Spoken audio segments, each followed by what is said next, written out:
انسان کو رائے کے اظہار کی آزادی تو ہے،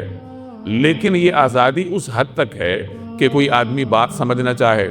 کسی کے ساتھ اختلاف کرنا چاہے حدود میں رہتے ہوئے تو اللہ نے اس کی بھی اجازت دی ہے، کوئی سوال کرنا چاہے تو اللہ نے اس کی بھی اجازت دی ہے، کوئی مشورہ دینا چاہے تو اللہ نے اس کی بھی اجازت دی ہے۔ نبی کریم صلی اللہ علیہ وسلم بذات خود صحابہ سے مشورہ فرمائے گئے،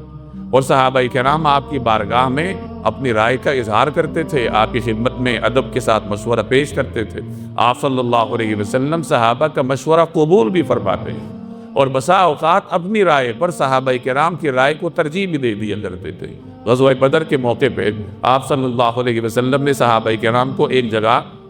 مورچہ لگانے کا حکم دیا، یعنی ایک جگہ مسلمانوں کا جو محاذ بنا، تو آپ صلی اللہ علیہ وسلم کے حکم سے وہاں پڑاؤ ڈالا گیا، تو یہی سے مسلمان جنگ لڑے۔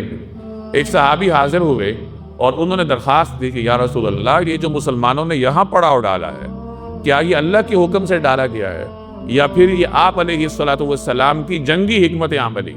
تو نبی کریم صلی اللہ علیہ وسلم نے فرمایا کہ نہیں، یہ اللہ کی طرف سے نہیں ہے، یہ تو جنگی حکمت عملی کے طور پر یہاں ان کو پڑاؤ ڈالنے کا حکم دیا گیا۔ تو ان صحابی نے عرض کیا کہ یا رسول اللہ، میری رائے یہ ہے کہ یہاں پڑاؤ ڈالنا مفید نہیں ہے، بلکہ اگر ہم آگے جا کے اس مقام پر پڑاؤ ڈال لیں یا وہاں مسلمان اپنے مورچے بنا لیں تو وہ زیادہ مفید ہوگا۔ تو آپ صلی اللہ علیہ وسلم نے اس صحابی کی رائے کو قبول فرمایا، ان کے مشورے کو قبول فرمایا، اور صحابہ کو حکم دیا کہ ان کے مشورے کے مطابق آگے جا کے پڑاؤ ڈالا جائے۔